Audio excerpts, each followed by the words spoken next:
Hard skills can get you started, but soft skills can help you grow. Do you need both? In this episode, we'll discuss why technical skills are not enough on their own. Let's talk about the full picture.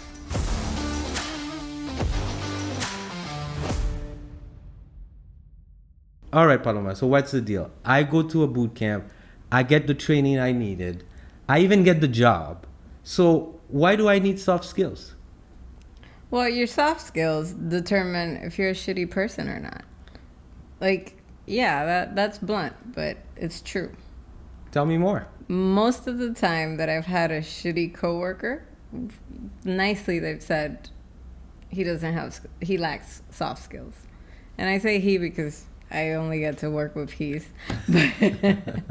But yeah, your soft skills determine how do you work with others, either live or like your communication skills live, presenting, speaking about what you do, or even in a not live version, like can you document what you did? Which still is a courtesy thing, because if you are writing codes and you're not documenting it well, this is bad. This is bad. Yeah. Bad etiquette. Do you have email manners? Like that's a big thing for some migrants like me.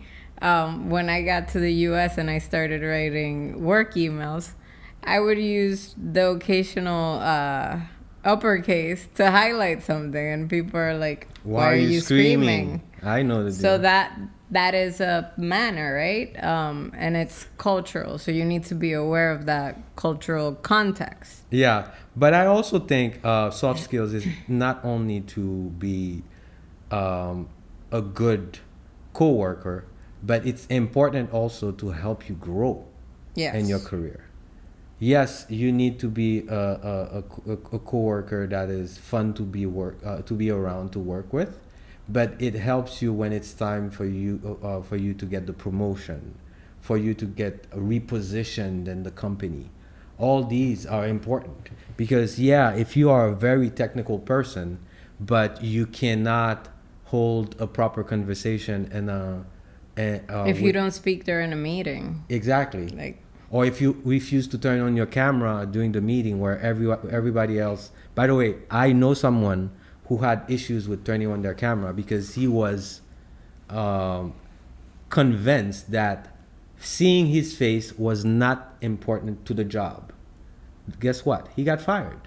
Because what it tells about you is that you only care about the job. You don't care about interacting with people. Yeah, he didn't know how to read the room. Exactly. Like at work, I see that in some meetings, some people start with their camera on, and it's like a way to show I'm willing to have my camera on. But if we're 10 and you're the only one with the camera on, I hope that by minute 5, you know to turn it off. Yeah. And the same goes for the opposite situation. If 9 people have their cameras on, unless you have a valid excuse, I would turn it on. Yeah, and that, unfortunately, here's the problem. Unless you intentionally go and acquire those soft skills, some of these are just common sense. Some of these people are not going to tell you. And, some people are just oblivious. You see? Yeah. So soft skills are really tied to our personalities. And hard skills or technical skills are things that we can acquire through training. Yes. Training is important. Getting ahead with the technical material is important. And people usually forget about the rest. Soft skills also is being able to do proper project management, keeping your deadlines and stuff like that. Yeah, documenting your tickets in our world. Yeah. So we get assigned work through ticketing systems. And if you get assigned work and you're not able to document and say, hey, I did this at this time, I spent this amount of time doing this. If you don't write down your tracks so that somebody else can perhaps continue your work in the future if necessary, you make it really hard for the team to work with you. Yeah. And that's what I talk about being a shitty person. Yeah, and also basically what we can say about it is having the soft skills, assuming you have the technical skills down pat, helps you keep the job you have, and also helps you get ahead. Yeah. Because technical skills alone